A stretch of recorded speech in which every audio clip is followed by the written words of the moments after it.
everybody, it is Zach the Welder here, and I have a cheap welder unboxing slash review video for y'all. So the people at Arccaptan got a hold of me and sent out this TIG205, and we're gonna open it up here, we're gonna play with it and see how it does. This would be a really nice welder because at time of filming, the price point on Amazon is like $209. So if you're just looking to start out, or if you're looking to start a business, this would be a good option if it actually works. So let's start tearing it open here and see what's in the box. Now this box was a little torn up whenever UPS dropped it off, so hopefully everything inside survived. So starting off here, we got some fancy stickers, and it looks like there's a card there because I believe there is an app that goes with this welder. So I don't know what we're going to do here. Now the box was, like I said, was torn open, so it is upside down here. So we're just going to pull it out of here the way that UPS had already opened it for me. So we have the welder itself here, right there. Passes the sniff test. Smells like new welder. Let's see, we got an on-off switch here on the back. We have a standard gas port, which is nice, and interface for mask. I don't know what that is. We'll have to actually look at the manual. Looks like it's got the large style DINS connectors there. You got your gas out for your torch, and I'm assuming that is for your foot pedal. And we'll peel this off before use here and see what else we have in the box. So that's nice. It comes with a 110-220 adapter. So this welder is meant to run off of 110 or 220, and it comes with the adapter, which is pretty nice. Now they sent me another welder. It was an AC/DC 200 amp machine that actually was really good. I think at time of filming it was about 800 bucks on Amazon. I think I looked at that this morning. It was like $650, but don't quote me on that one. But it was actually really good for the price point. I was very impressed.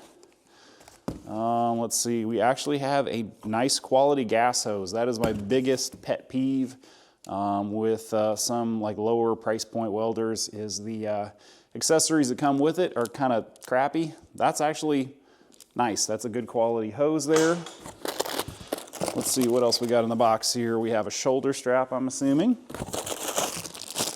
We have a stinger for stick welding, rather.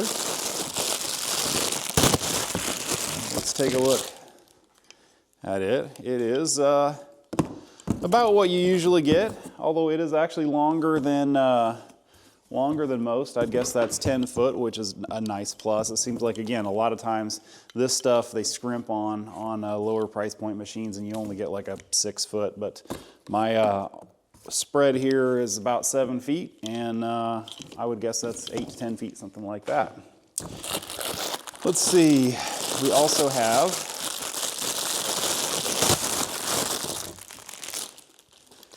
a ground clamp, also decent quality. It looks like maybe, what, 2 gauge, something like that, or 4 gauge.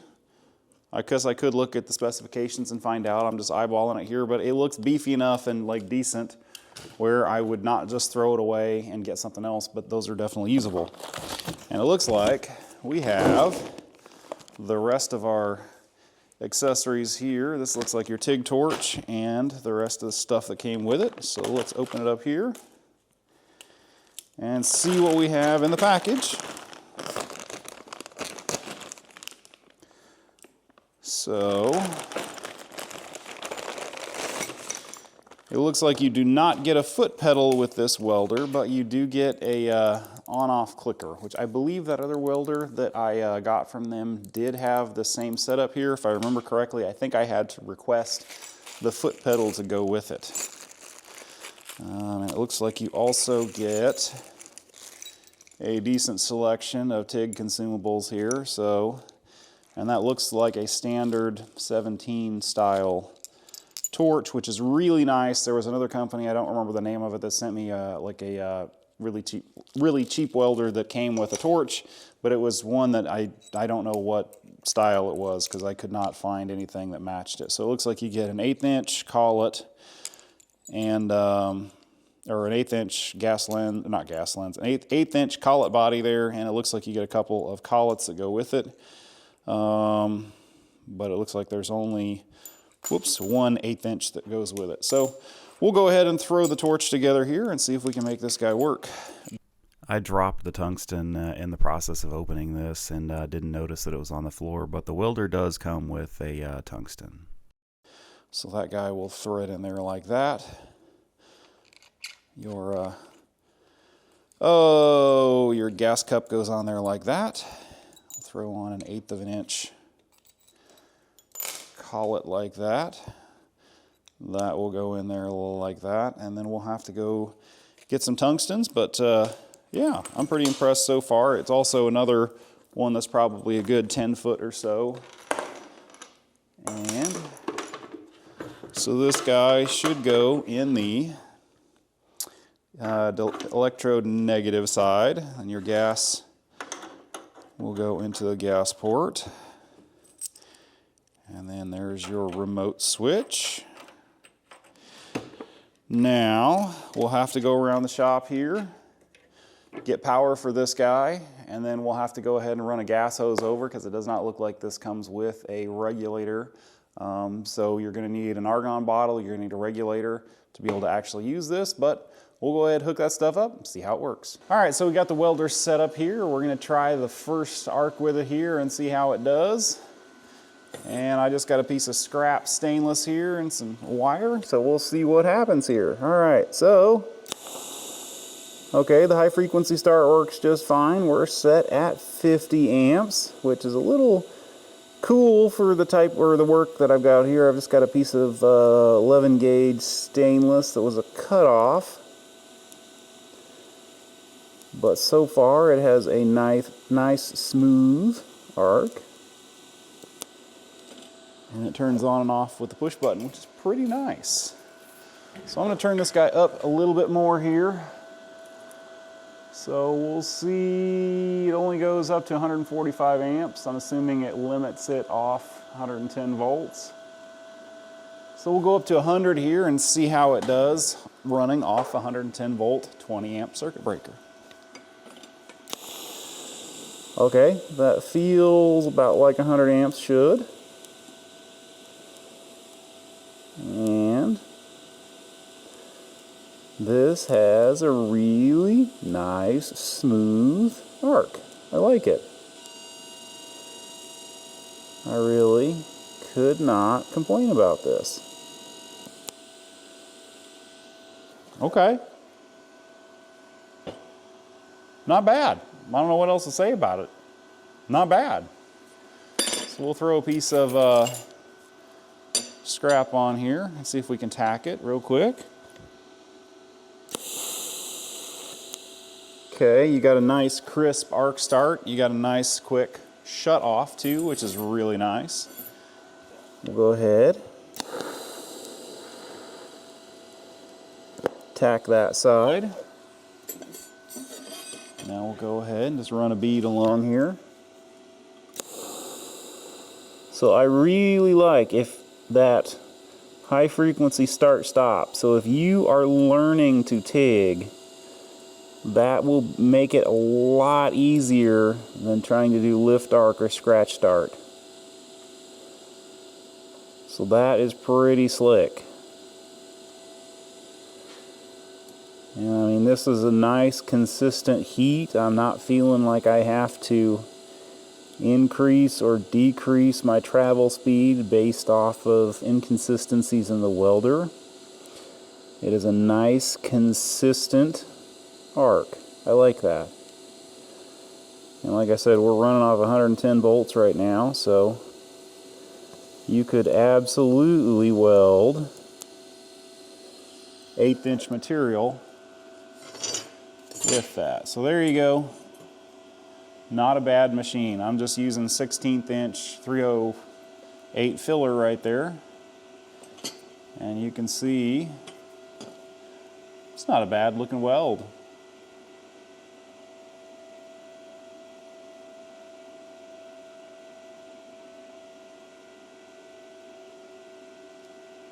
Okay, So let's go ahead and see what we can do as far as our max current goes. So I'm set that at 145. Actually, no, I'm gonna set that at 130 because that is usually about all you can get out of a 20 amp circuit. So the outlets in my shop here, every outlet has its own 20 amp breaker. And usually you're not gonna be able to get any more than that. So we'll go ahead and just light up here. And we'll go ahead and do it on this piece of stainless and see whether we trip the circuit breaker. Okay. Still not. We're going. It feels about like the amount of heat it should based off this material. So again, I cannot complain. So, you know, if you're starting out learning or trying to make something for your truck or car or something in your garage, this would be a good option, especially for, like I said, at time of filming, this thing is like $209, $210 on Amazon. I mean, that's not bad. So really, you got 200, you know, 200 and whatever plus shipping and tax and all that stuff off Amazon. You buy yourself an argon bottle. If you look on Marketplace, you're gonna pick up an argon bottle for maybe 200, 250 bucks, something like that. You get a regulator. So for, you know, under 750, you're able to TIG weld like this. That's not bad. Actually, that's pretty impressive. Let's see what we can do here. And actually, I don't know if you're going to be able to hear that in the video, but this is fan on demand because the fan just turned off on this thing. So I'm pretty happy with that. This thing would not just run in the background and be really loud like it actually turned off. So let's go ahead and do another pass here and see how it does. And give that breaker a chance to heat up and see if we can trip it at 135 amps. I would say we're probably right at the edge of what you can do off 110 volts.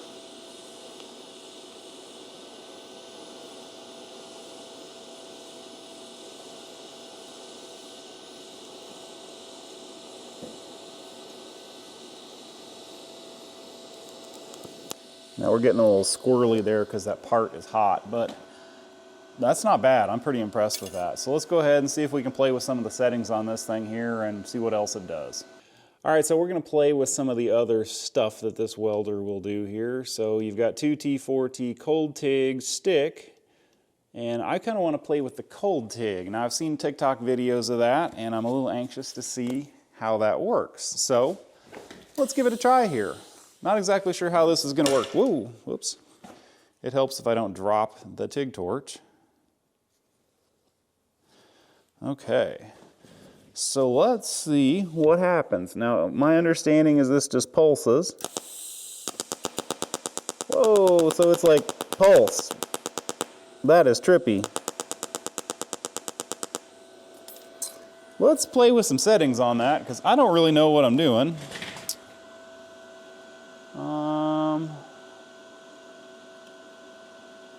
Weld.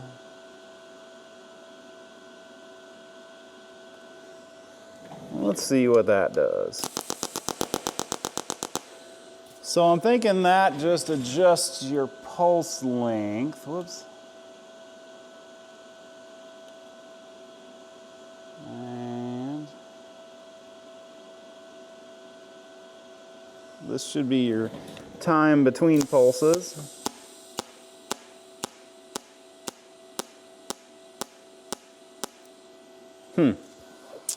That's interesting. That might require some more playing. So that I think is your pulse time. Huh. Okay, well, that looks interesting. We'll have to do some further investigation, but mainly I just wanted to show y'all what it was like to run as a TIG welder, which it is pretty impressive what it will do. I am definitely a fan. So this is 2T right here, basically. You hit the switch, the arc is on. You let off the switch, the arc is off. Now that is really nice if you are tacking pipe or anything like that where you're tacking stuff repeatedly. You just hit it, hit it, hit it, and you've got an arc. You let off, you don't have an arc. Now the other setting here, 4T, is nice because you hit it once and it is on. You hit it again and it is off. So if you are welding something out like that, you can use that in place of lift arc. So that works really well. I do not really like that setting if you're like doing a lot of tacking. So that's where I like 2T, where you just hit it and it's on and off real fast. You can get in, get out, and not put a whole lot of heat into a part. All right, so we're gonna go ahead and try stick welding off 110 with this guy real quick here. So you just go over here to the mode selector, put it in stick mode, which is the right up there. And we're gonna try some 309 rod, just because that's what I happen to have laying on the bench here, which these are 332 309s, so I would run them anywhere between, say, like 65 and about 75 amps. So we'll go ahead and leave those at 75 and see what happens here. Just have a piece of scrap steel here. We'll go ahead and see if we can light up on this guy.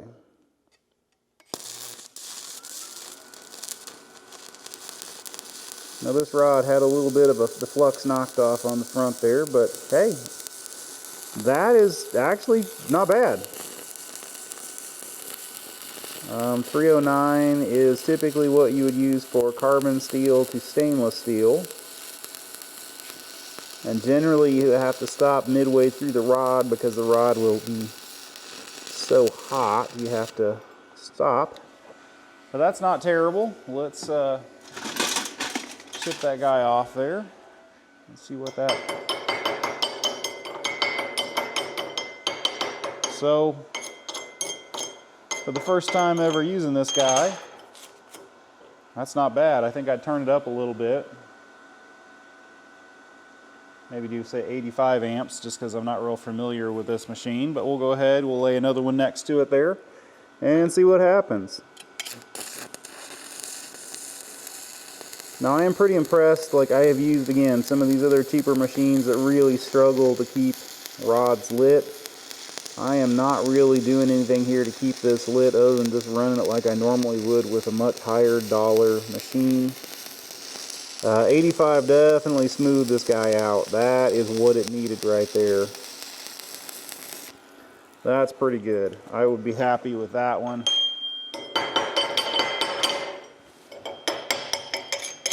That was much better. That wetted in there a whole lot better.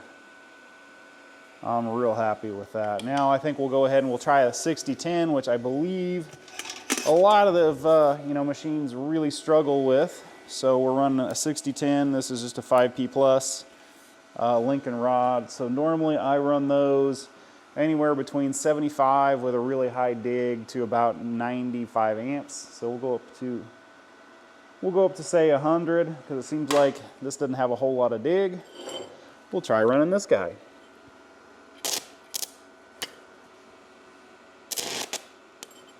Yeah, that's,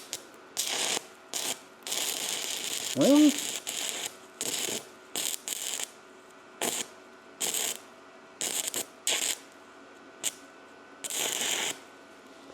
that's kind of what I figured. It seems like a lot of machines like this will struggle with 6010s. Like, I'm turning it up and I'm still having a really hard time keeping it lit.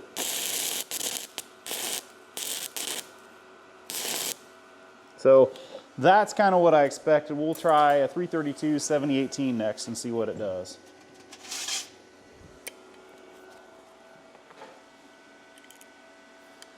So this one I expect, we'll go to say 130 right there and try this. I expect it to run this one a lot better. Very few of the lower dollar inverters will run 6010s very well.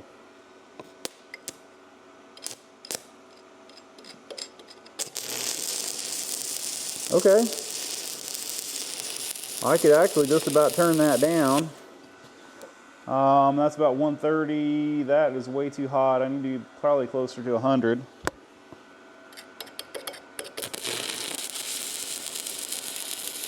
So that's pretty impressive right there. So this is a, $210 machine, and it is running that 332 7018 just beautifully. That's not bad.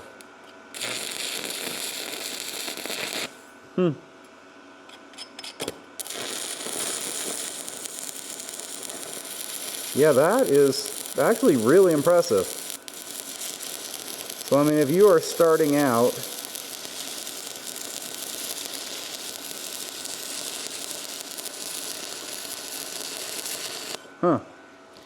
okay, so yeah, if you are starting out and wanting to learn to weld, $200, you got everything in there to stick weld. You just need a good strong 110 volt outlet, a hood, some gloves, chipping hammer, go to Tractor Supply or wherever and pick up that stuff.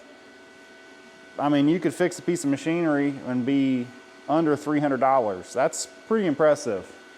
I don't know what else to say about it. That's, for the price point, that is really impressive. So you're not going to run 6010s, not all that surprising, but 7018s, just check this guy out.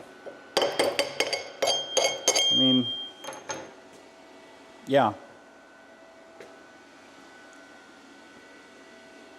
That's not bad. I can't argue with that. So anyway, I guess I will leave it at that as the, I mean, this thing is light too. We're not talking a heavy machine here. I mean, I'm just using my thumb to hold that guy up. So if you're interested in getting into welding,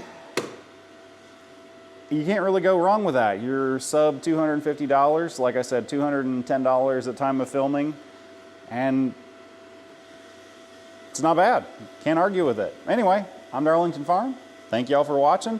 There's a link down below to the, I believe it's the Amazon page, and then I think they have a discount code too, so check down below for that. Thank y'all for watching.